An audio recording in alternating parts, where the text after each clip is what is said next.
Okey, baik. Assalamualaikum dan selamat pagi. Kak Fi nak share cara bagaimana nak shopping produk dalam TikTok. Okey, pertama, jangan beli produk dalam video orang. Record video. Jangan beli dalam beg kuning.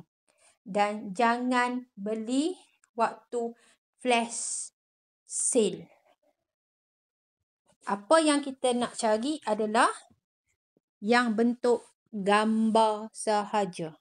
Image.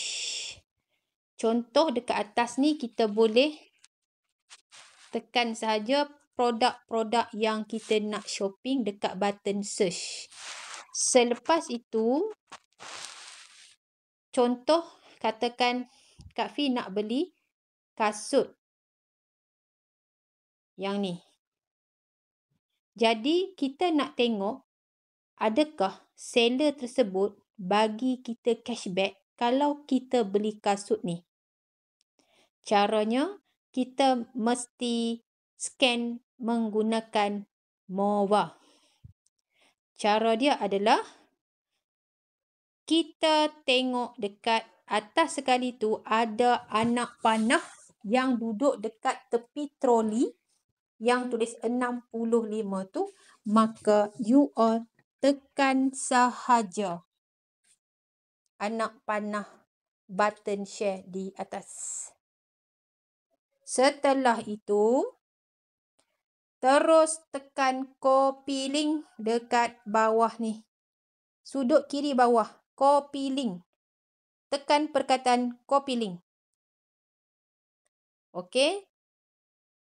Okey, setelah itu kita pergi dekat bahagian depan phone kita dan kita elok paste atas aplikasi MOVA.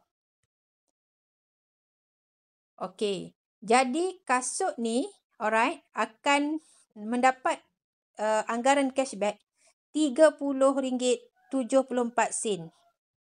Ini adalah anggaran. Okey, untuk ketahui ketepatannya adalah kita tekan anak simbol tanda soal di belakang RM30.74.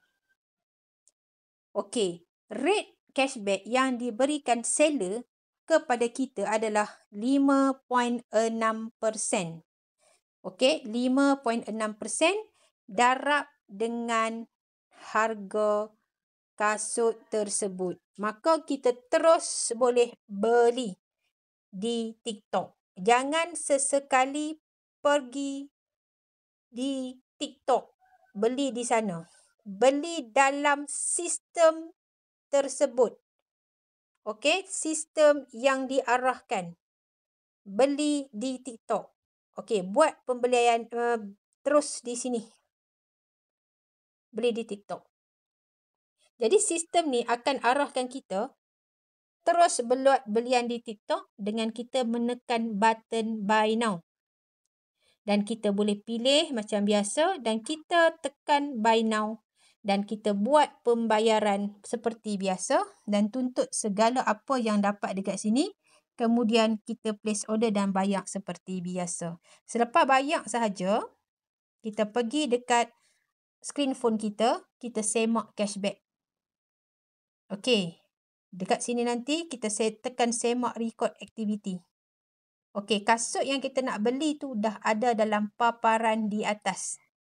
Tunggu 48 jam untuk di-approve dan sekiranya kita punya pembelian tidak ada masalah, 3 hingga 15 hari kita akan terima cashback tersebut. Dia akan masuk dalam baki boleh dikeluarkan. Okey, itu sahaja. Terima kasih.